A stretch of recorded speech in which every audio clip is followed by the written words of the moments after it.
High, এরকম একটা simple but gorgeous look create করার জন্য মেকআপ প্রোডাক্ট কিনে ফেলেছো, কিন্তু কিভাবে মেকআপ করবে চলো সেটাই স্টেপ বাই স্টেপ শেখা যাক। তো প্রথমে ফেস ওয়াশ দিয়ে ভালোভাবে ফেসটাকে ক্লিন করে নিতে হবে।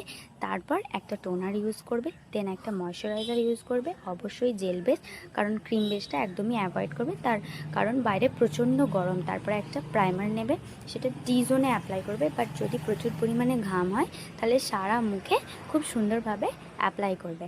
দেন তোমাদেরও যদি আমার মতো আনইভেন স্কিন টোন বা ডার্ক স্পট থেকে থাকে তাহলে একটা ডার্কার কনসিলার নেবে, খুব ভালোভাবে সেগুলোকে কনসিল করবে। দেন একটা ফাউন্ডেশন নেবে যেটা তোমার স্কিনের থেকে এক শেড লাইট, দেন সেটাকেও খুব ভালোভাবে ব্লেন্ড করবে ব্রাশ অথবা ব্লেন্ডারের সাহায্যে। তারপরে হাইলাইট জোনগুলোতে হাইলাইট করার জন্য একটা লাইটার কনসিলার নেবে, দিয়ে ভালোভাবে যেখানে যেখানে হাইলাইট করবে বলে তোমার মনে হয় সেখানে সেখানে হাইলাইট করবে। তারপরে একটা ব্লাশার ইউজ করবে, এটা সম্পূর্ণ অপশনাল, ইউজ করতেও পারো নাও ইউজ করতে পারো। দেন সেটাকেও খুব ভালোভাবে অ্যাপ্লাই করে খুব সুন্দরভাবে ব্লেন্ড করার পর পুরো মেকআপটাকে সেট করার জন্য লুজ পাউডার অথবা কম্প্যাক্ট পাউডার ইউজ করতে পারো।